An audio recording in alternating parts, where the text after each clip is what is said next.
नमस्कार मित्रों, EDUSAT live lectures में आपका स्वागत है।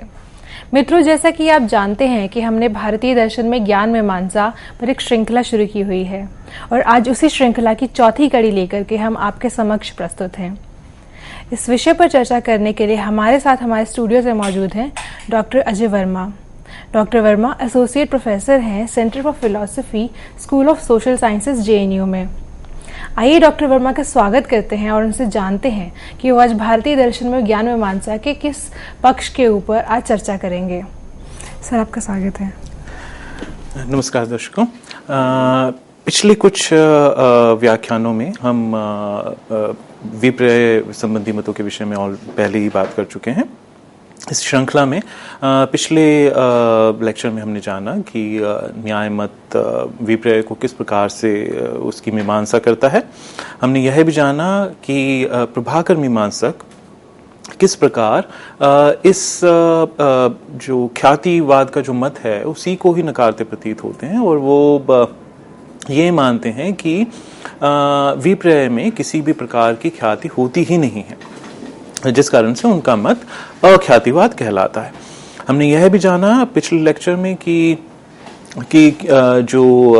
यथार्थवादी जो मत हैं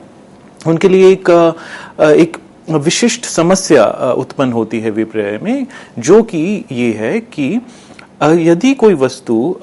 होती हमारे सम्मुख है ही नहीं तो उसकी प्रतीति हमें किस प्रकार से हो सकती है। अगर वह उसको केवल हमारे मानसिक प्रक्रियाओं से संबंधित करके अगर इस प्रक्रिया को समझाते हैं तो वह अपने यथार्थवाद को कहीं छोड़ते नजर आएंगे।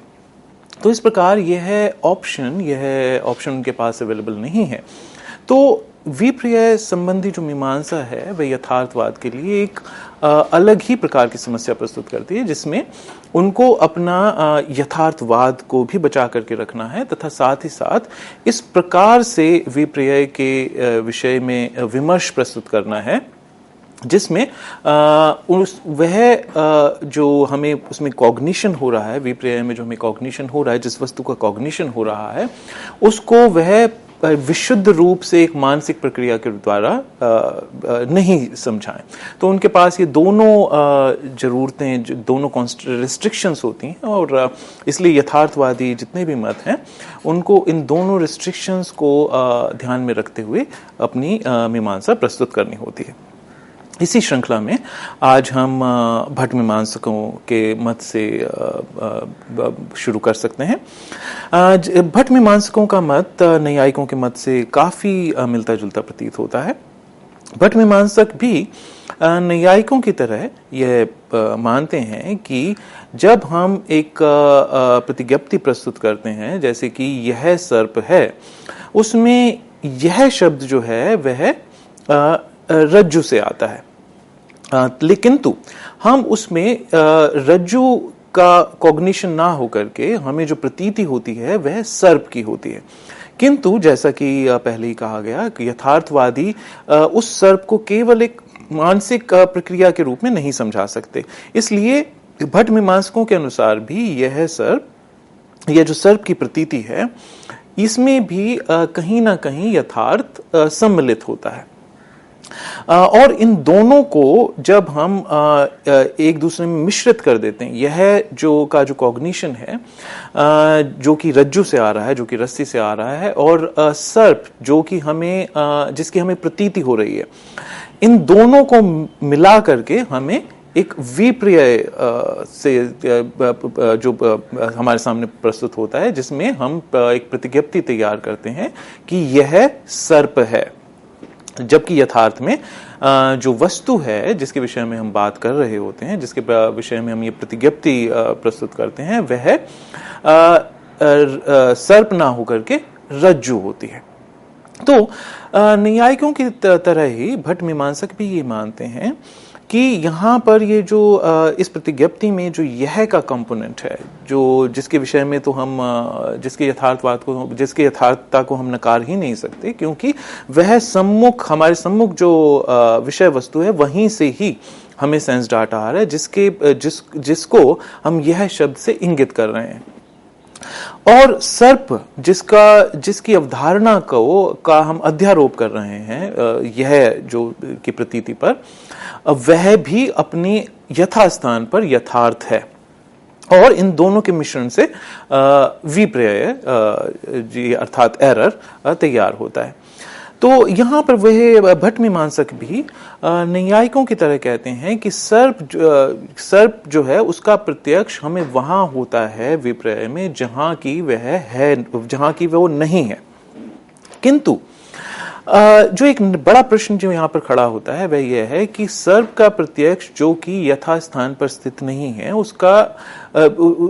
यथार्थ कैसे हो सकता है? वह जो कॉग्निशन है वह यथार्थ का कॉग्निशन किस प्रकार हो सकता है?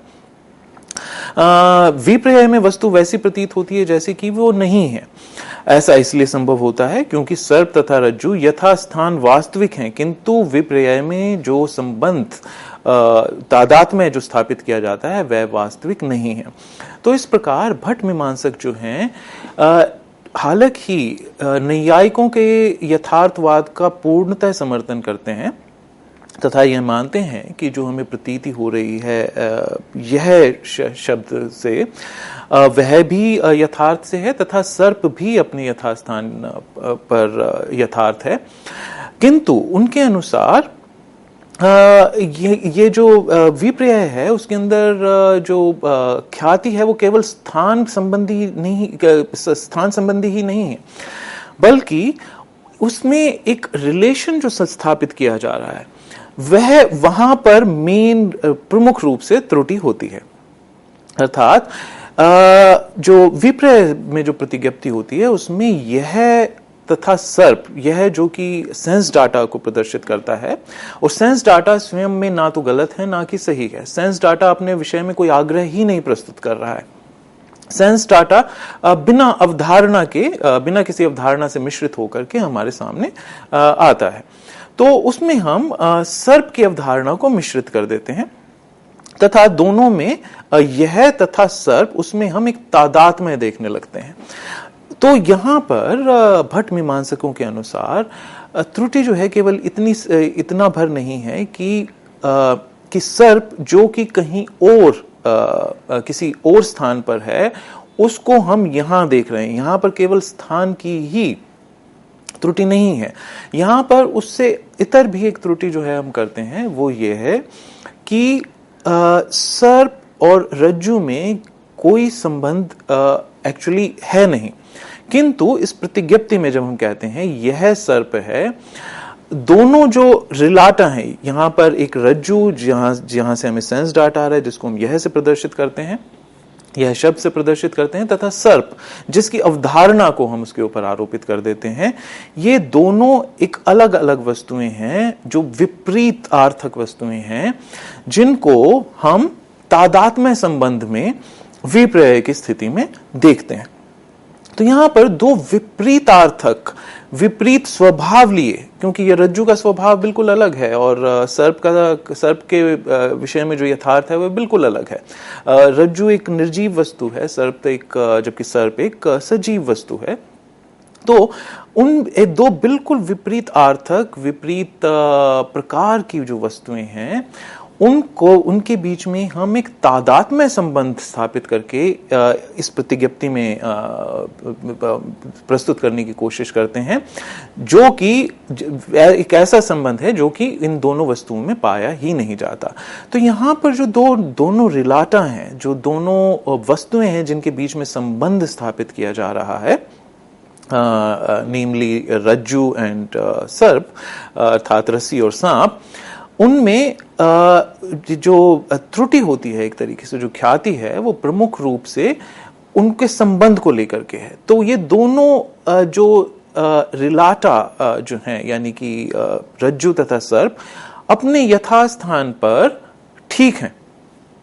रज्जु एक रज्जु के रूप में अगर उसको जाना जाए तो वह ठीक है। इसी प्रकार जो सर्प है वह अपने अलग गुण तथा स्वभाव के साथ आता है, वह अपने यथास्थान पर यथार्थ है।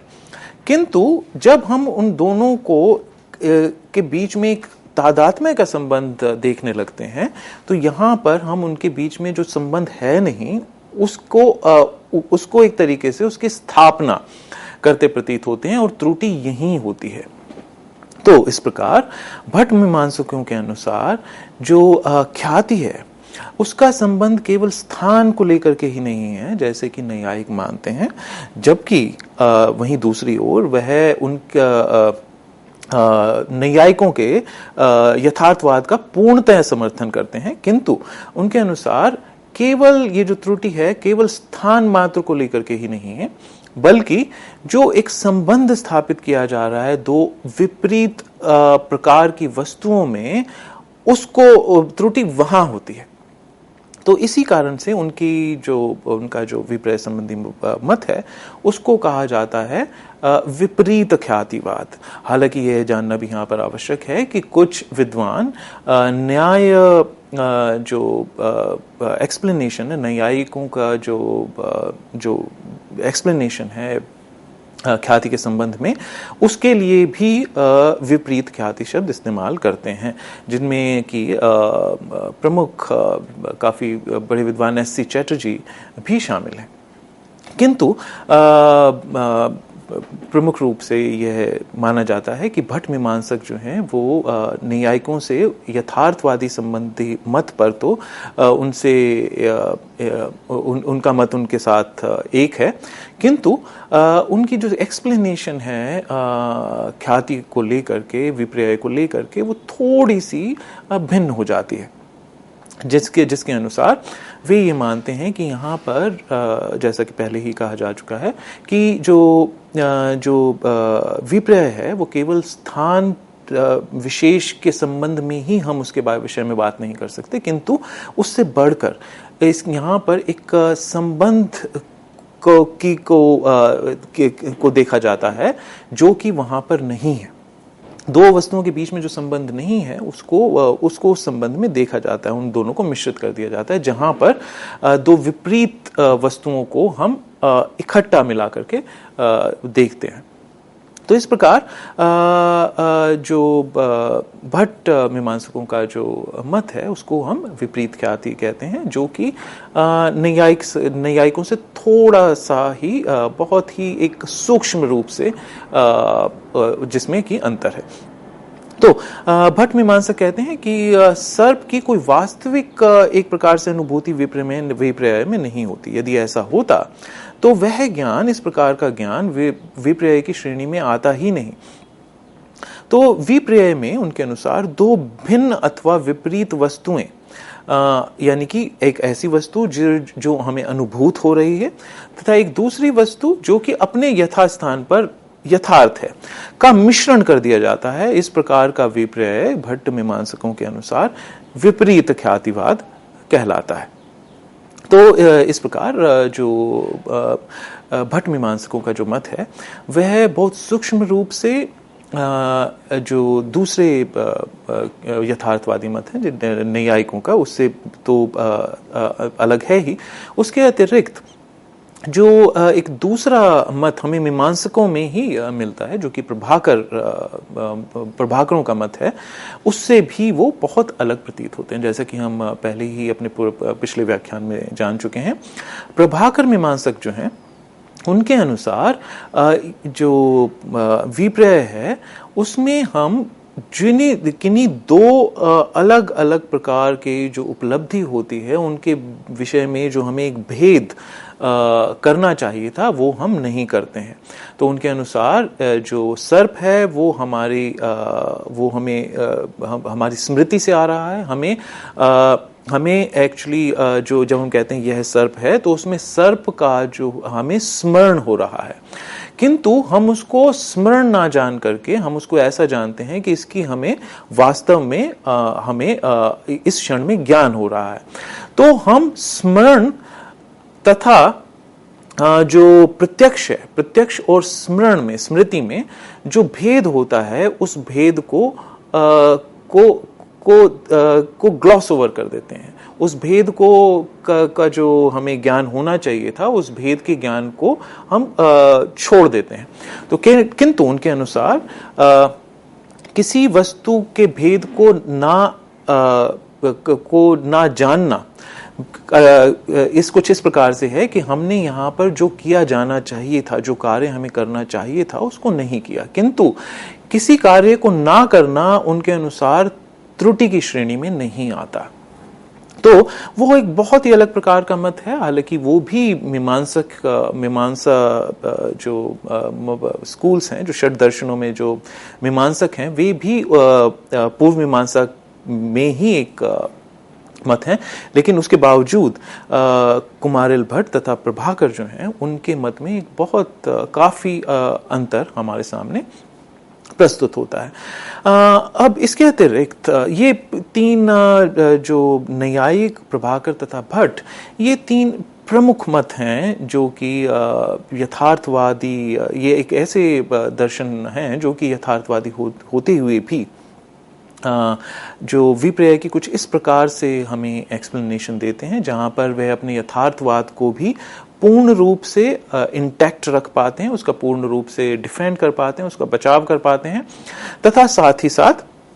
एक यथार्थवादी समीक्षा, एक यथार्थवादी मत जो है हमें विपर्यय के संबंध में प्रस्तुत करते हैं, जिसके अंदर वो कहीं भी जो प्रत्ययवाद की ओर कहीं हमें जाते प्रतीत नहीं होते। तो यहाँ पर हम पाते हैं कि ये तीन अलग अलग प्रकार की व्याख्याएं हमें यथार्थवादी मतों में हमें मिलती है। किंतु एक और यथार्थवादी मत है जो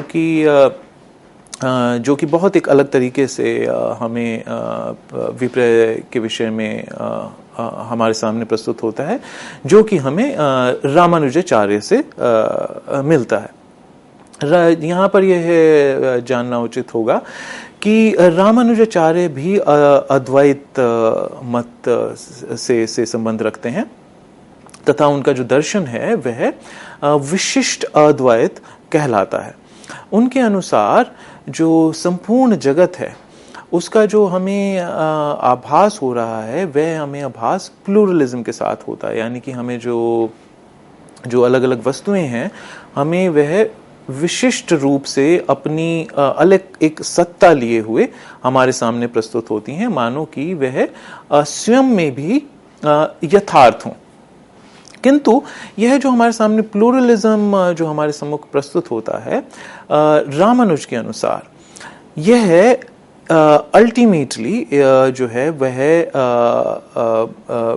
ब्रह्मन का ही रूप है। किंतु शंकर अद्वैत और जो रामानुज का जो अद्वैत है, जिसको रामानुज के अद्वैत को जैसा कि हमने अभी भी जाना विशिष्ट अद्वैत कहते हैं, उन दोनों अद्वैत मतों में एक बहुत बड़ी भिन्नता है। और वह भिन्नता ये है कि जहां शंकर अद्वैत जो है उसमें कुछ हम टेंडेंसीज पाते हैं प्रत्ययवाद की तरफ, आइडियलिज्म की तरफ, रामानुज अपने दर्शन में कहीं भी प्रत्ययवाद की ओर आकर्षित होते नहीं दिखाई पड़ते। उनका जो दर्शन है वह प्रमुख रूप से यथार्थवादी दिखाई पड़ता है। किंतु यह एक रोचक विषय है कि वह किस प्रकार से यथार्थवादी होते हुए भी एक अद्वैतिक मत को प्रस्तुत कर सकते हैं। किंतु यहाँ पर जो समस्या उत्पन्न होती है वह यह है कि यदि जो वास्तविकता है, जो संसार के विषय में जो सत्य है, जो वास्तविकता है, वह यह है कि संसार एक ही सत्य का प्रकटीकरण है, तो वह एक सत्य, अगर सत्य एक है तो ये प्लूरलिज्म को समझाना बड़ा मुश्किल हो जाता है, क्योंकि जो वस्तुएं हैं वह हमें भिन्न भिन्न दिखाई पड़ रही हैं, और अगर वे भिन्न भिन्न हैं और वास्तविक भी हैं, तब ऐसे में हमें अद्वैत को संजो करके रखना बहुत मुश्किल हो जाएगा। क्योंकि शंकर के अनुसार जो हमें बहुलता की जो प्रतीति हो रही है, जो हमें अनेक की प्रतीति हो रही है संसार में, वह भ्रम मात्र है, वह भ्रांति है, उसके विषय उसमें कोई वास्तविकता नहीं है। तो जब हम भ्रम को जान लेते हैं तो ये जो प्लूरलिज्म का जो हमें वस्तुएं अलग अलग प्रकार से दिखाई पड़ रही हैं, हम उससे परे चले जाते हैं, तथा हर एक वस्तु में हम एक ही रियलिटी को देखते हैं जो कि ब्रह्मन है। किंतु रामानुज जो है वह एक और अद्वैत की स्थापना करते हैं, तथा दूसरी ओर वह ये भी मानते हैं कि जो संसार के विषय में जो वस्तुएं हैं वे मटेरियल हैं, यानी कि वो एक तो कहीं वस्तुवादी भी हैं और वो उनको वास्तविक भी मानते हैं। किंतु ऐसा किस प्रकार संभव हो सकता है? उनके अनुसार जो पूर्ण जगत है वह है जो अल्टीमेट रियलिटी है, अर्थात ब्रह्मन, उसका एक शरीर मात्र है। अर्थात जिस प्रकार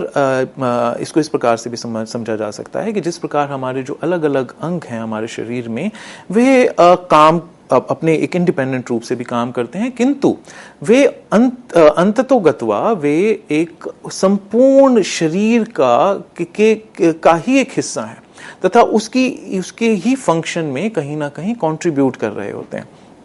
तो इसी प्रकार जो उन रामानुज के जो विशिष्ट अद्वैत दर्शन के अनुसार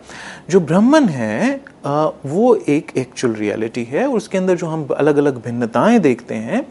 वे अगर हम उनको अपने आपसी जो विभिन्न वस्तुओं में जो संबंध है उसके विषय में देखें तब हमें वास्तविक प्रतीत होती हैं, किंतु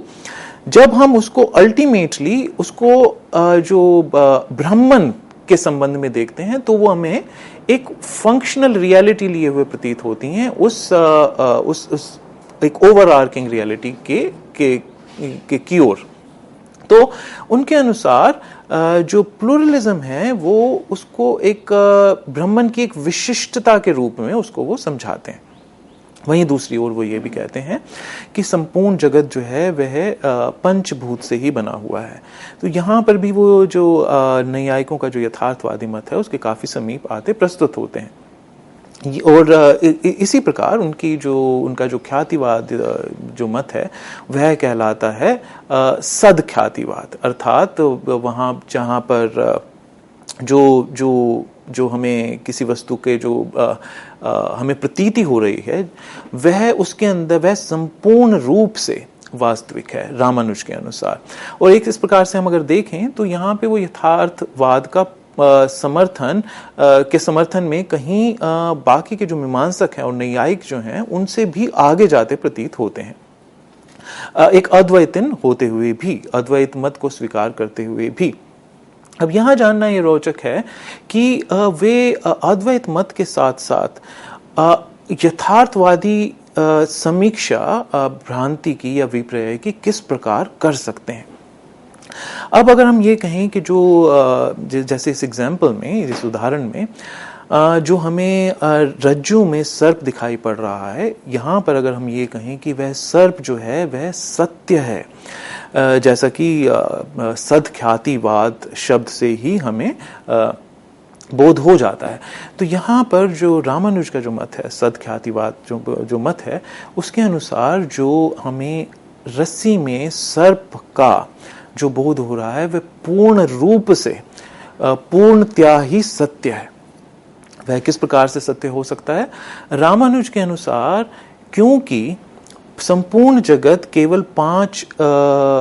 भूतों से ही बना है, जो जिसमें कि जैसा कि हम सब जानते हैं पंच महाभूत जो होते हैं, जिसमें पृथ्वी का अंश, वायु का अंश और आकाश का अंश, तो ये सब जो संसार में जितनी भी वस्तुएं हैं वे इन्हीं पंचभूतों से बनी हुई हैं। अगर हम इसको इस दृष्टि से देखें तो रामानुज के अद्वैत, जो कि विशिष्ट अद्वैत कहलाता है, उसके अनुसार जो संसार की किसी भी विषय वस्तुओं में किसी भी प्रकार का भेद समाप्त हो जाता है अगर इस दृष्टि से देखा जाए, क्योंकि वे सभी ही पंचभूतों से के विभिन्न विभिन्न मिश्रणों से बनी हुई हैं। तो अगर यदि ऐसा है तो किन्हीं भी दो वस्तुओं में मतलब किसी एक पर्टिकुलर लेवल पर जाकर के, अगर पंचभूत के लेवल पर अगर जाकर के हम वहां देखें तो वो सभी एक हो जाती हैं। तो इसका अर्थ ये भी हुआ कि अगर हम इसको इस रूप से देखें, हालांकि यह थोड़ा हमें विरोधाभास लिए दिखाई पड़ेगा, किंतु अगर हम इस मत को एक एक्सट्रीम तक ले जाएं तो इसका अर्थ ये भी होगा कि कुर्सी में किसी प्रकार से कुछ मेज के अवयव भी प्रस्तुत हैं, मेज में कुर्सी के भी अवयव प्रस्तुत हैं, तो अर्थात कुर्सी किसी प्रकार से मेज भी है और मेज जो है कुर्सी भी है, क्योंकि अंततोगत्वा सभी वस्तुओं में वही पंचभूत हैं। तो इस प्रकार वो उनका जो ख्यातिवाद से संबंधित मत है उनके अनुसार जब हम कहते हैं कि यह जो रज्जु है जो मुझे सर्प के रूप में प्रस्तुत हो रही है, इस प्रकार के जो एरर्स के एपिसोड्स होते हैं, इस प्रकार के जो विपर्यय के जो एपिसोड्स होते हैं, उसमें हालांकि जो यह शब्द की जो उत्पत्ति हो रही है वह हमें रज्जु से आ रही है, यानी कि रस्सी से आ रही है, किंतु उस रस्सी में कहीं ना कहीं पंच अवयव जो हैं वो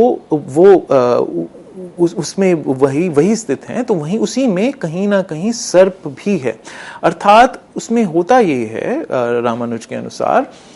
हम रस्सी के जो पंच अवयव हैं उसमें कहीं पर किसी दोष के कारण, जो कि इंद्रिय दोष हो सकता है या कोई जो ज्ञान की जो परिस्थितियां हैं उनमें कोई दोष हो सकता है, किसी प्रकार के उस दोष के कारण उस पंच अवयवों का जो एग्जैक्ट प्रोपोर्शन है, जो एग्जैक्ट अनुपात है, क्योंकि सर्प और रज्जु में उन पंच अवयवों के अलग अलग अनुपात से ही एक अलग अलग एक यथार्थ उत्पन्न होता है। तो उनके अनुसार जो रज्जु में जो पंच अवयवों का अनुपात है, हम उस अनुपात में पंच अवयवों को ना देख करके किसी दूसरे अनुपात में देखते हैं, जिसके कारण से हमें वह सर्प के रूप में दिखाई पड़ती है। तो इस प्रकार वह अपना यथार्थवाद भी यहाँ पर बचाए रखते हैं और रामानुज एक यथार्थवादी समीक्षा, अद्वैतीन मत को से संबंधित होते हुए भी वे एक यथार्थवादी समीक्षा विपर्यय की दे पाते हैं। हम इस विषय में आगे और चर्चा करेंगे। नमस्कार।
नमस्कार दर्शकों, वापस आपका स्वागत है।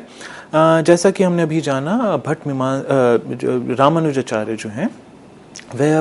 अद्वैतीन हैं और उनके अद्वैतवाद को विशिष्ट अद्वैत कहा जाता है। और हमने जाना कि किस प्रकार वे संसार की विभिन्न वस्तुओं को पंचभूत से उत्पन्न वस्तुओं के रूप में देखते हैं और इस प्रकार से अपना एक अद्वैतवादी मत प्रस्तुत करते हैं, जिसमें वे शंकराचार्य की तरह प्रत्ययवाद की ओर ना जाकर के एक बिल्कुल वस्तुवादी तथा यथार्थवादी समीक्षा देते हैं संसार के विषय में। वहीं हमने दूसरी ओर यह भी जाना कि उनका जो ख्याति संबंधी मत है, जिसको हम सदख्यातिवाद कहते हैं, उनके अनुसार विपर्यय में हमें सत्य ही उपलब्ध होता है। अर्थात जो हमें विपर्यय में जो प्रतीति होती है, जो कि वस्तु को अपने वास्तविक रूप से प्रदर्शित नहीं करती, उसमें भी वे उनके अनुसार जो हमें सत्य ही हमारे सम्मुख प्रस्तुत होता है वह इसलिए, किंतु जो यहाँ पर जो त्रुटि होती है वह केवल इतनी ही है कि क्योंकि संसार की सभी वस्तुएं जो हैं वे क्योंकि पंच महाभूतों से ही निर्मित हैं, तो इसलिए विशिष्ट रूप से अगर देखा जाए, प्रमुख रूप से देखा जाए, तो संसार की कोई भी दो वस्तुएं अलग अलग, पूर्णतया अलग अलग नहीं है, पूर्णतया भिन्न नहीं है, किंतु उनमें जो ये भिन्नता दिखाई पड़ती है वह केवल इन पंचभूतों के अलग अलग अनुपातों को लेकर के होती है। क्योंकि वस्तुएं इन पंचभूतों का अलग अलग अनुपात लेकर के आती हैं। तो त्रुटि में, विपर्यय में केवल इतना भर होता है कि किसी वस्तु में हम जिस अनुपात में वो पंचभूत नहीं हैं, किसी दोष के कारण, जो कि इंद्रिय दोष भी हो सकता है, यानी कि हमारी आंखों में कुछ दोष हो सकता है, हम जिसके कारण हम पूर्णतया नहीं देख पा रहे हैं, कुछ एनवायरमेंटल काउजेस हो सकते हैं, यानी कि वो ज्ञान परिस्थितियों में कुछ ऐसे अवयव हो सकते हैं जिसके कारण जो वस्तु है वहां पर, जो कि हमारे उदाहरण में रस्सी है, उसके जो पंच अवयव हैं हमें उस अनुपात में नहीं दिखाई पड़ते जिस अनुपात में कि वो रज्जु में एक्चुअली हैं। हम उसको एक विभिन्न अनुपात में उन पंच भूतों को देखते हैं, जिसके कारण वह वस्तु हमें उस पंचभूतों के अनुपात में नजर आती है, जो कि एक अलग वस्तु में होते हैं, जैसे कि जो सर्प में होते हैं। तो इस प्रकार उनके अनुसार किसी भी वस्तु की जो हमें प्रतीति हो रही है, क्यों वह अल्टीमेटली किसी ऐसी वस्तु से ही आ रही है जो कि पंचभूत से निर्मित है, तो उसको वह पूर्णतः रूप से कभी गलत हो ही नहीं सकती। तो इस प्रकार उनके अनुसार जो हमें किसी भी प्रकार के जो अनुभूति हो रही है, किसी भी विषय से हो रही है, वह अपने साथ सत्य को लिए हुए ही आती है। जिस कारण से उनका जो मत है वह कहलाता है सदख्यातिवाद। तो इस प्रकार हम देखते हैं कि जो यथार्थवादी जो मत हैं, जिनमें प्रमुखता से नैयायिक, भट्ट मीमांसक, प्रभाकर मीमांसक और रामानुजाचार्य आते हैं, वे अलग अलग प्रकार से या अपने यथार्थवाद का बचाव करते हुए, अपने यथार्थवाद का, रियलिज्म का डिफेंस करते हुए अलग अलग रूपों से, अलग अलग प्रकार से विपर्यय को, यानी कि एरर की जो सिचुएशंस होती हैं, जहां पर हम एक वस्तु को उसके यथा रूप में ना देखकर किसी और रूप में देखते हैं, उसकी वे यथार्थवादी समीक्षा, यथार्थवादी विवरण हमारे सामने प्रस्तुत करते हैं। किंतु कुछ ऐसे अतिरिक्त मत भी हैं जो कि मेनली जो प्रत्ययवाद में विश्वास रखते हैं, किंतु वे बहुत अलग प्रकार से जो विपर्यय संबंधी मत हैं उनकी समीक्षा देते हैं। जैसा कि हमने अपने कुछ पिछले व्याख्यानों में देखा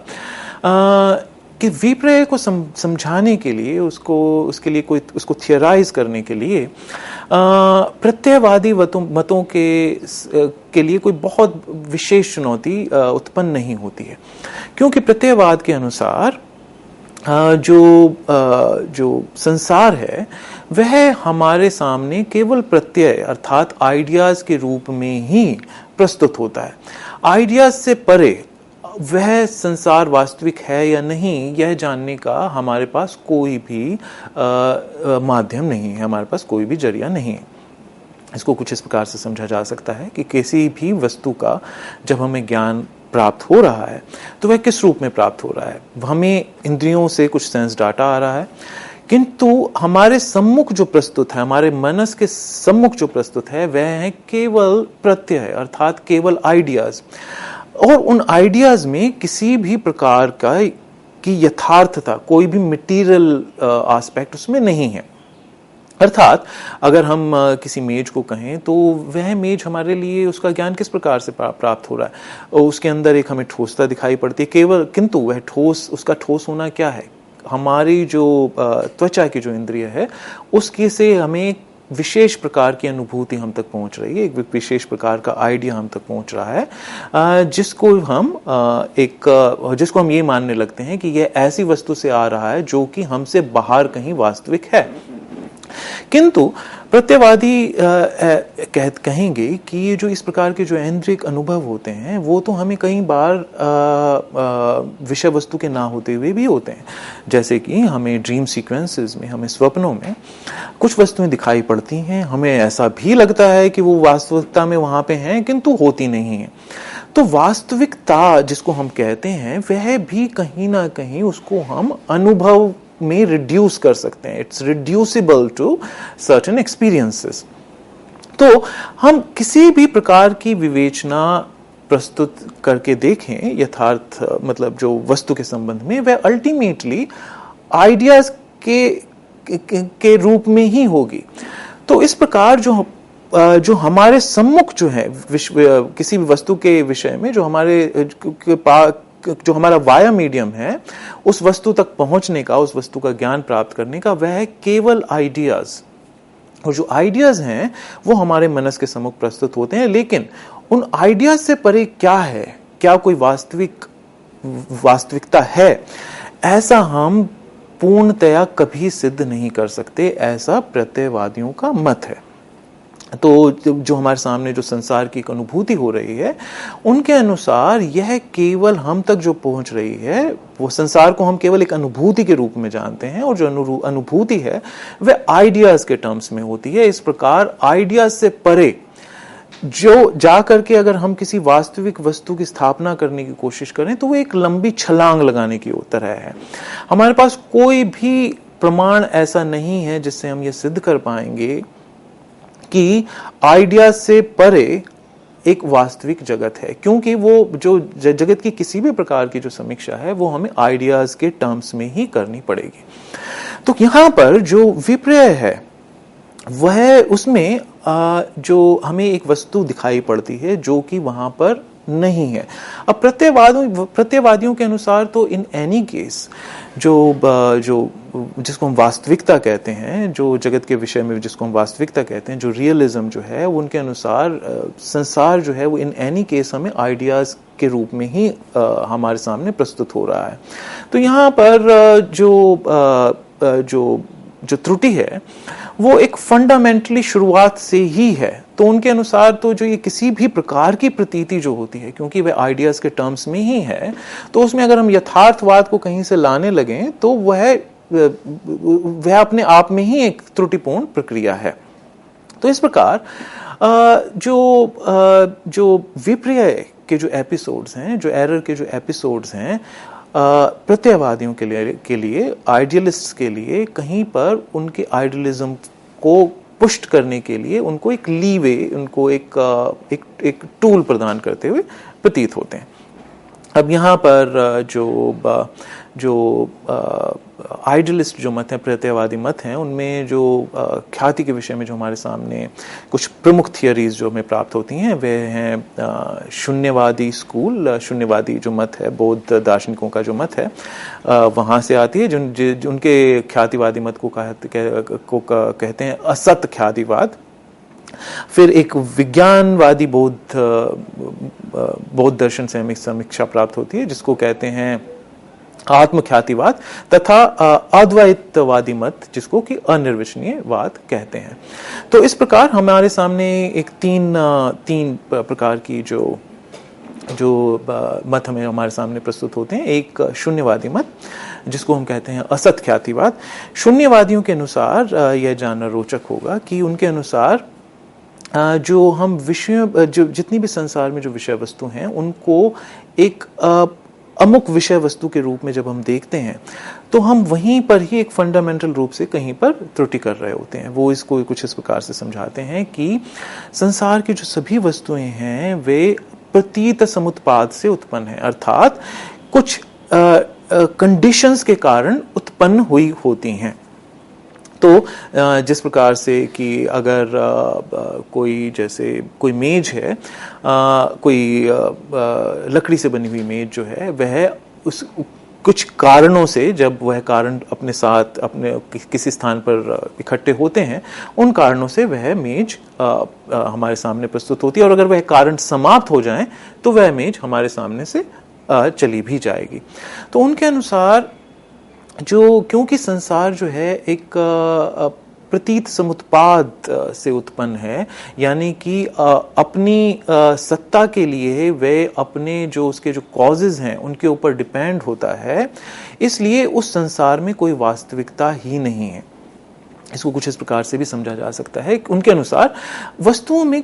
कोई वस्तुएं जो होती हैं वो अपना कोई एक अंदर अपने स्वयं में ही उनके कोई रियलिटी निहित नहीं होती। अर्थात जो मेज को मेज कहना, यह हमारा निर्णय है, ना कि इस कारण से है कि मेज में अपने अंदर ही एक वास्तविकता है जिसके कारण वे मेज के रूप में प्रस्तुत हो रही है। इसको हम न्याय जो मत है उसके विरोधात्मक मत के रूप में देख सकते हैं। न्याय मत के अनुसार मेज इसलिए है क्योंकि उसमें एक टेबलनेस है, उसमें एक मेजत्व है। मेज है और वह कुर्सी नहीं है, यानी कि मेज की एक अपनी रियलिटी है, एक अपनी वास्तविकता है, और वह इसलिए है क्योंकि उसके अंदर ही उसकी वास्तविकता स्थित है। अगर मेज में मेजत्व ना हो तो वह मेज नहीं होगी, यानी कि उसके अंदर एक वास्तविक, एक ऑब्जेक्टिव,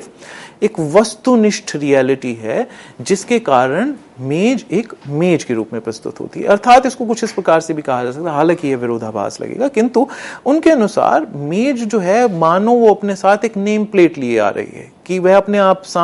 आप को मेज के रूप में हमें प्रस्तुत कर रही है, मानो ऑलमोस्ट ये कह रही हो कि वह मेज है, अपने इस आग्रह के साथ प्रस्तुत हो रही है। वहीं दूसरी ओर शून्यवादी बौद्ध दार्शनिकों के अनुसार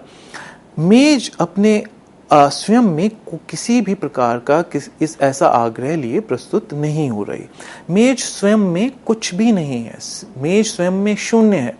संसार स्वयं में शून्य है। हमारी जो दृष्टि है, जिस दृष्टि से हम संसार को देख रहे हैं, उस दृष्टि से ही विभिन्न विभिन्न अवधारणाएं उत्पन्न होती हैं तथा हम संसार को उन अवधारणाओं के प्रिज्म से के जो लेंसेज हैं उनसे जब हम देखते हैं तो depending upon certain terms and conditions, certain conditions या डिपेंडिंग ऑन सर्टेन पर्सपेक्टिव्स, हमें जो विषय वस्तु हैं वो विभिन्न विभिन्न प्रकार से दिखाई पड़ती हैं, जबकि वह वस्तुओं में अपनी ओर से कोई ऐसी वास्तविकता लिए वो प्रकट नहीं हो रही हैं, कोई विशेष आग्रह लिए हुए हमारे सामने प्रस्तुत नहीं हो रही हैं। तो इस प्रकार जो वस्तुएं हैं वो क्योंकि हमारे अंदर एक विशिष्ट दृष्टि है उन वस्तुओं के प्रति, इस प्रकार से ही इसी कारणों से हम उनको अलग अलग नाम देते हैं। जैसे कि अगर हम कुछ देखें तो जैसे अगर हम एक 10 रुपए के नोट को देखें तो वह उसके अंदर जो रियलिटी है वो 10 रुपए के नोट होने का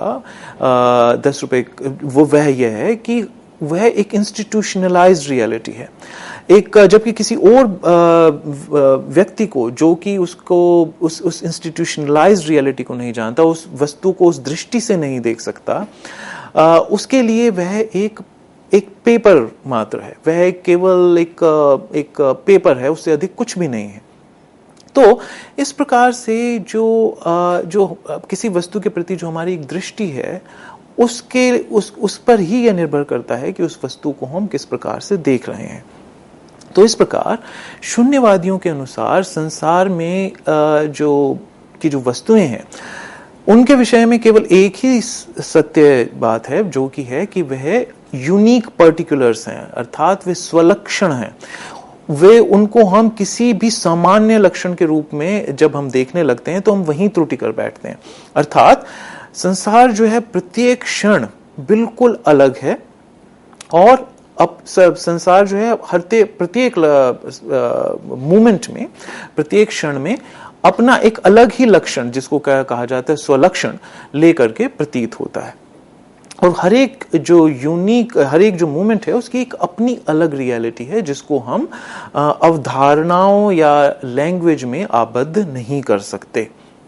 तो हम जैसे ही, चाहे वह किसी भी प्रकार की प्रतिज्ञप्ति हो, चाहे वह हम कहें कि यह टेबल है, चाहे हम कहें कि यह रज्जू है या यह सांप है, कुछ भी, किसी भी प्रकार की जो प्रतिज्ञप्ति है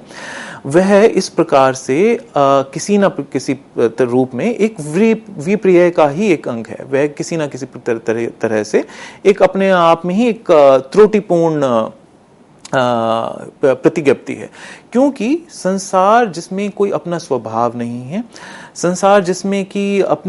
जिसको हम की अवधारणाओं में बद्ध नहीं कर सकते, जब ऐसे संसार को किसी भी प्रतिज्ञप्ति में बांधना अपने आप में ही एक त्रुटिपूर्ण कार्य है। इस प्रकार से उनका जो मत है वह कहलाता है असत ख्यातिवाद, अर्थात ऐसे वस्तुएं जिनके अंदर स्वयं में कोई भी यथार्थ है ही नहीं, उनको एक अवधारणा में आबद्ध करके उनको ऐसा या वैसा देखना वो जो है उनके अनुसार स्वयं में ही एक विपर्यय की प्रक्रिया है। तो उनके अनुसार जिसको हम सत्य मानते हैं वह सत्य संसार में है ही नहीं, क्योंकि संसार जो है स्वभाव शून्य है, अपना किसी भी प्रकार का स्वभाव लेकर हमारे सामने प्रस्तुत ही नहीं हो रहा। जैसा कि पहले ही बताया जा चुका है, जो मेज को मेज के रूप में देखना एक हमारी दृष्टि का कार्य है। मेज हमें अपने रूप मेज अपने आप को हमारे सामने एक मेज के रूप में प्रस्तुत नहीं कर रहा है। उसके ऊपर कोई इस प्रकार का नेम प्लेट नहीं लगा हुआ है कि यह मेज है। तो मेज में कोई भी मेज होने का आग्रह नहीं है, केवल हम अपनी एक परिप्रेक्ष्य से देखने के कारण, एक पर्टिकुलर दृष्टि से देखने के कारण हम उसको मेज के रूप में देखते हैं। तो इस प्रकार संसार का अपना कोई सत्य, जिस प्रकार से हम उसको देखते हैं उसमें कोई सत्य है ही नहीं। इस कारण से उनके जो विपर्यय संबंधी मत है उसको कहा जाता है असत ख्यातिवाद। संसार का जो में एकमात्र जो उसके विषय में सत्य है वह है उसका स्वलक्षण, कि वह प्रत्येक क्षण बदल जाता है, प्रत्येक क्षण अपना एक अलग ही स्वलक्षण लेकर के हमारे सामने प्रस्तुत हो रहा है, जिसके अंदर कोई भी जो दो मोमेंट्स हैं, दो क्षण हैं, वो बिल्कुल अलग अलग हैं, जिनको हम किसी भी रूप से मिला करके नहीं देख सकते। जहां हम उनको स्वलक्षण के रूप में ना देख करके एक कॉन्टिन्यूएंट के रूप में देखते हैं, एक चलती हुई श्रृंखला के रूप में देखते हैं, हम वहीं त्रुटि कर बैठते हैं। तो इस प्रकार से उनका जो मत है, उनके अनुसार हम ऐसे सत्य को देखने की कोशिश करते हैं जो संसार में है ही नहीं। तो इस प्रकार उनका जो मत है वह कहलाता है असत ख्यातिवाद। वहीं दूसरी ओर जो विज्ञानवादी जो बौद्ध दार्शनिक हैं, उनके अनुसार जो संसार जो है वह जो हमारे जो प्रत्यय हैं उन्हीं का ही एक प्रोजेक्शन है। यहाँ पर यह जानना आवश्यक है कि विज्ञानवादी मत जो है वह कहीं ना कहीं हमें शून्यवादी मत का ही एक मॉडिफिकेशन, एक फर्दर डेवलपमेंट, एक फर्दर विकास के रूप में हमारे सामने प्रस्तुत होता है। जो विज्ञानवादी मत है उनके अनुसार जो संसार में हम जो भी वस्तु देखते हैं वह हमारे जो विज्ञान का अर्थ यहाँ पर साइंस नहीं है, विज्ञान का अर्थ यहाँ पर कॉन्शियसनेस से है। संस्कृत में विज्ञान शब्द जो है वह चेतना का बोधक है, जबकि हिंदी में जो विज्ञान से हम समझते हैं साइंस। तो उनके अनुसार, विज्ञानवादी बौद्ध दार्शनिकों के अनुसार, जो हमारे सामने जो एकमात्र जो रियलिटी है वह यह है कि हम चेतना मात्र हैं, हम कॉन्शियसनेस मात्र हैं। तो जिसको वो कहते हैं हमारे अंदर एक आलय विज्ञान है, अर्थात एक स्टोर हाउस ऑफ कॉन्शियसनेस है। एक हमारे अंदर एक चेतना का एक कहा जाए एक पुंज है, जो कि विभिन्न विभिन्न आकार लिए हमारे सामने प्रस्तुत होता रहता है, जो कि हम संसार, जिसको कि हम संसार मान लेते हैं। तो उनके अनुसार एक्चुअली हो ये रहा है कि हम केवल संसार में केवल एक ही रियलिटी है, जो कि विज्ञान है, जो कि चेतना है। वह चेतना जो है वह हमारे सामने दो अलग अलग स्ट्रीम्स के रूप में प्रस्तुत होती है। यानी कि हम जो कहीं पर मेज का अनुभव, कहीं पर कुर्सी का अनुभव, कहीं पर ये अनुभव, पर्वतों का अनुभव, कहीं पर आकाश का अनुभव, जो अलग अलग अनुभव करते हैं, वो उस कॉन्शियसनेस, उस चेतना के विभिन्न विभिन्न जब वो आकारों में हमारे सामने प्रस्तुत होती है तो अलग अलग प्रकार के हमें बोध होते हैं। और उन वस्तुओं का बाहर होने का जो एक अनुभव होता है, वह भी जो अनुभव है चेतना के रूप में ही समझाया जा सकता है। अर्थात उनके जो बाह्यकरण की जो प्रक्रिया है, जो प्रोजेक्शन की प्रक्रिया है, वह भी कॉन्शियसनेस के अंदर ही होती है। अर्थात ये सारे अलग अलग प्रत्यय हैं, जो मेज, कुर्सी और ये जितनी भी विभिन्न वस्तुएं हैं, ये केवल प्रत्यय मात्र हैं, केवल आइडिया मात्र हैं, और ये केवल जो हमारे जो कॉन्शियसनेस है उसके अलग अलग विभिन्न विभिन्न जो आकार और रूप जो हैं हमारे सामने प्रस्तुत होते हैं। और ये रूप जो होते हैं वो हमें इस प्रकार से हमारे सामने प्रस्तुत होते हैं कि मानो वे हमारे विज्ञान का हिस्सा ना होकर के, केवल हमारी चेतना का हिस्सा ना होकर के, केवल हमारी जो आंतरिक चेतना जो आलय विज्ञान है उसका हिस्सा ना होकर के, उसका भाग ना होकर के, बल्कि एक बाह्य वस्तु हो। किंतु ये जो उनके बाह्य वस्तु होने का जो अनुभव है वह भी जो विज्ञान है, जो चेतना है, वहीं से ही आ रहा है। अर्थात जो बाह्यकरण की जो प्रक्रिया है, जो हम जो वस्तुएं देखते हैं उनके बाह्य होने का जो आभास है, उसको भी विज्ञानवादी बौद्ध दार्शनिक जो हैं उसको एक चेतना अर्थात विज्ञान के टर्म्स में ही उसको समझाते हैं। इस प्रकार जो उनका जो मत है वह कहलाता है आत्मख्यातिवाद। अर्थात जो मेरे अंदर जो विज्ञान है, अर्थात जो मेरे विषय में जो सत्य है वह क्या है? मेरे विषय में सत्य केवल इतना ही है कि मैं एक आलय विज्ञान हूं, अर्थात मैं एक स्टोर हाउस ऑफ कॉन्शियसनेस हूं, मैं एक चेतना मात्र हूं। मेरे बारे में जो एक फंडामेंटल जो रियलिटी है वह है विज्ञान, मेरे अंदर कॉन्शियसनेस है। और तो यही जो कॉन्शियसनेस है जो कि मैं हूं आत्म, वह अलग अलग रूप लिए, अलग अलग आकार लिए हमारे सामने प्रस्तुत होती है। और उसके अंदर दो स्ट्रीम्स होती हैं, एक जो हमारे अंदर ही जो एक जो स्ट्रीम चलती रहती है अलग अलग आइडियाज की, और एक वो जो कि हमें ऐसा लगता है कि ये बाह्य स्ट्रीम हो, यानी कि ये जो हमें वस्तुएं नजर आ रही हैं वह बाहर हो। इस प्रकार ये दो आयामों में हमारी जो चेतना है वो निरंतर एक स्ट्रीम के रूप में आगे बढ़ती हुई हमें दिखाई पड़ती है। तो यहाँ पर जो आत्म का ही, मेरा स्वयं का ही, मेरी स्वयं की चेतना का ही एक बाह्यकरण होता है, जिसके कारण से मुझे संसार की प्रतीति होती है। तो जैसा कि पहले ही कहा जा चुका है, प्रत्ययवादियों के अनुसार ना केवल कोई एक जो सर्प में रज्जू को देखना जैसी जो विपर्य है वह केवल एक पर्टिकुलर कॉग्निशन तक ही सीमित नहीं है। उनके अनुसार जिस प्रकार से वो थियराइज करते हैं इस विपर्य की घटनाओं को, वो पूरे जगत के आभास को ही इस प्रकार से समझाते हुए कहीं हमें प्रतीत होते हैं। तो इस प्रकार जो विज्ञानवादी जो बौद्ध दार्शनिक हैं उनका जो विपर्य संबंधी मत है वह यह है कि आत्म के विषय में जो सब्जेक्ट है, जो जानने वाला जो विषय है, जो ज्ञाता है, उसके विषय में केवल एक ही रियलिटी है जो कि कॉन्शियसनेस है। उस कॉन्शियसनेस को ही हम बाहर के रूप में प्रोजेक्ट करते हैं, किंतु एकमात्र जो रियलिटी है वह है आत्म, मैं। तो उनके जो विपर्य संबंधी मत है इस प्रकार से आत्मख्यातिवाद कहलाता है। किंतु यहाँ पर जो यथार्थवादी जो मत हैं वे एक आक्षेप प्रस्तुत करते हैं, जैसे कि हम पहले ही जान चुके हैं। नैयायिकों के अनुसार जो लोक व्यवहार है उसमें भी सत्य निहित है, जो हमारा जो भाषा व्यवहार है उसमें भी सत्य निहित है।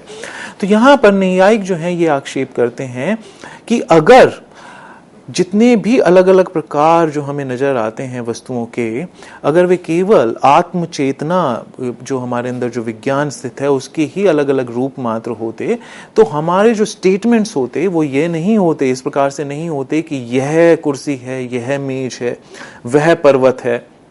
वह आकाश है, इस प्रकार से ना होते। बल्कि उनके अनुसार क्योंकि आत्म ही एक विज्ञान ही एकमात्र रियलिटी है, तो वो जजमेंट्स इस रूप में आते कि मैं पर्वत हूं, क्योंकि मैं ही एकमात्र रियलिटी है, यानी कि मैं का ही आक्षेप हो रहा है। तो भाषा इस रूप में होती कि मैं पर्वत हूं,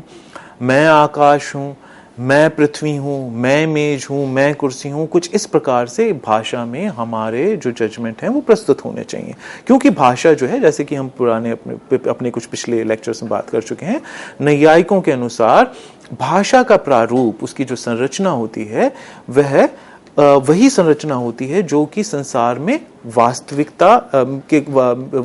में है। तो इस प्रकार से वो कहते हैं कि आत्मख्यातिवाद का जो मत है वह त्रुटिपूर्ण है, वह सही नहीं है। वहीं एक दूसरा मत, एक जो प्रमुख मत जो है, काफी एक रोचक मत जो है, हमें शंकराद्वैत वाद से भी हमारे सामने आता है, जिसको कहा जाता है अनिर्वचनीय ख्यातिवाद। शंकर के अनुसार वे भी जैसे अन्य प्रतिवादियों के अनुसार यह मानते हैं कि जो किसी भी प्रकार की जो वस्तुएं हैं, जो संसार है, हमें एक अनुभव के रूप में, एक एक्सपीरियंस के रूप में हमारे सामने प्रस्तुत होता है। किंतु वे प्रत्ययवादियों के साथ ही ये भी मानते हैं कि जिस प्रकार जो अभी जैसे उदाहरण के रूप में जो मुझे अभी राइट नाउ जो मुझे दिखाई पड़ रहा है, वह ड्रीम भी हो सकता है। इस प्रकार जो वास्तविकता और अवास्तविकता में एक बहुत छोटी सी एक लाइन है, जिसको कि हम हमेशा जान नहीं पाते हैं, और यह प्रूव करना भी बड़ा मुश्किल है। हमें अनुभव से परे जाना हमारे लिए लगभग असंभव है। जैसे कि मेरे पास अभी अगर कोई मुझे कहे कि मैं कैसे कहूं कि अभी जो मैं ड्रीम नहीं देख रहा हूं, ये जो मैं आख्यान देख रहा हूं, यह है स्वप्न नहीं है, यह कहने के लिए मेरे पास कोई सबूत नहीं है, क्योंकि ड्रीम तब तक रियल है, स्वप्न तब तक वास्तविक है जब तक कि स्वप्न खत्म ना हो जाए। जब स्वप्न खत्म हो जाता है तब मुझे पता चलता है कि जो मैंने अब तक देखा वह स्वप्न था। लेकिन जब तक स्वप्न जारी रहता है, स्वप्न में रहते हुए, स्वप्न के भीतर स्थित हुए, मैं कभी नहीं जान सकता कि जो मैं देख रहा हूं वह स्वप्न मात्र है अथवा वास्तविक है। इस प्रकार शंकर के अनुसार कोई किसी भी प्रकार का जो अनुभव है, अपने अंदर ये सत्य और असत्य दोनों का मिश्रण लिए हुए आता है। अर्थात जैसे ही हम ये जानने लगते हैं कि ब्रह्मन ही एकमात्र रियलिटी है, तभी हम एक दूसरे लेवल की रियलिटी को पीछे छोड़ जाते हैं। इसको कुछ इस प्रकार से समझा जा सकता है कि जब तक हम स्वप्न देख रहे होते हैं, तब तक स्वप्न ही हमारे लिए, स्वप्न में जो भास हो रहा है, जो एक्सपीरियंस हो रहा है, वही ही हमारे लिए रियल है। किंतु जैसे ही स्वप्न से बड़ी एक सत्ता, स्वप्न से अलग एक हम वास्तविकता को जान लेते हैं, वहीं स्वप्न समाप्त हो जाता है। तो किंतु स्वप्न की जो वास्तविकता है, स्वप्न के अंदर से अगर देखी जाए, स्वप्न के भीतर से यदि उसको आंका जाए तो वह वास्तविक है, स्वप्न के बाहर से अगर उसको आंका जाए तो वह अवास्तविक है। तो यह जो त्रुटि, जो विपर्य होता है, जो वस्तु को वैसा देखना जैसा कि वह नहीं है, उसके अंदर कहीं पर अनुभव जो है, अगर हम उसको उस अनुभव के अंदर से देखें तो वह वास्तविक है, किंतु बाहर से देखें तो वह अवास्तविक है। तो वह वास्तविक और अवास्तविक का एक मिश्रण लिए हुए है, इसलिए वह भाषा से परे है। तो इसलिए उसको कहा जाता है अनिर्वचनीय, अर्थात वह उसके विषय में कहना ही कठिन है। तो इस प्रकार दर्शकों, हमने इस व्याख्यान में विभिन्न यथार्थवादी तथा प्रत्ययवादी मतों के विषय में जाना, विपर्य संबंधी मतों के विषय में जाना। धन्यवाद। समय की कमी के चलते हमें अपनी परिचर्चा यही रोकनी होगी। मित्रों, मुझे आशा है कि आप इस परिचर्चा से काफ़ी लाभान्वित हुए होंगे। इसी बात पर हम डॉक्टर वर्मा का भी धन्यवाद देना चाहेंगे कि उन्होंने हमें अपना अमूल्य समय दिया। इसी बात पर मित्रों, हमें आज्ञा दीजिए। धन्यवाद।